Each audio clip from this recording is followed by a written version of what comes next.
Good afternoon, children. Welcome back to the next session. In this session, we are going to start the new chapter of civics, fundamental rights, duties and directive principles of state policy, where we will be going through 3 subtopics. The first subtopic is meaning of fundamental rights. Before going into this subtopic, I just want to recall the condition of the people during the British rule and why we included all these things in our constitution after independence. Briefly, I am going to discuss it. Before independence, our Indians were not getting any privileges, no rights. Rather, exploitation was taking at mass scale. No liberty of thought, expression, belief, faith. And so the constitutional framers included the ideals of preamble in our constitution. But these ideals cannot be achieved unless and until rights are being given to the people. And so, due to this, the constitutional framers included fundamental rights in our constitution because the people desired for a life. People aspired for a life where the mind is without fear and the head is held high. Where the people wanted education for all. They wanted liberty of thought, liberty of belief, faith, worship. So, the main aim of the government is welfare for the people. The first subtopic is meaning of fundamental rights. Civil and political rights needed by the people to fulfill their needs, to fulfill their aspirations. It is essential for the development of the personality of an individual as well as for the country. It is essential for the development of even country also. Civil and political rights. Civil right means they should get all the basic things. They should have the life of dignity. They should have the liberty of thought. Political rights, they should have the power to choose their representatives who will indirectly form the government and work for the behalf of the people. They should have the right to vote. They can even contest elections. So these are the civil and political rights which are needed for the people who are living in a democratic country like India. Because without rights, democracy is meaningless. Now the next topic is, why do we need fundamental rights?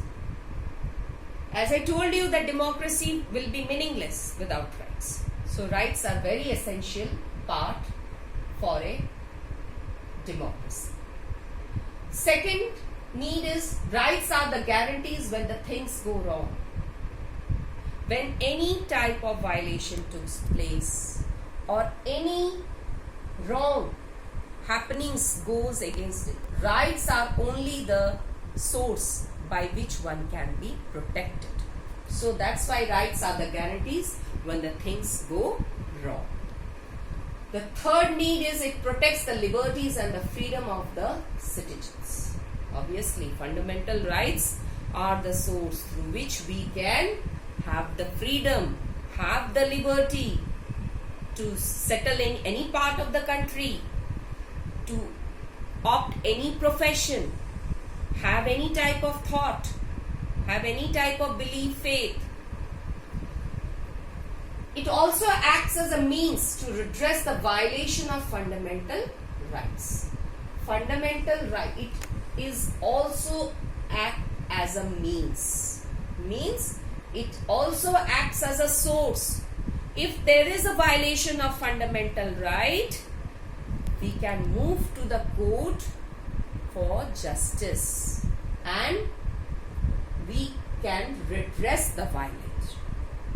Means we can stop the violation of fundamental rights. So this is the source by which we can stop all type of violation.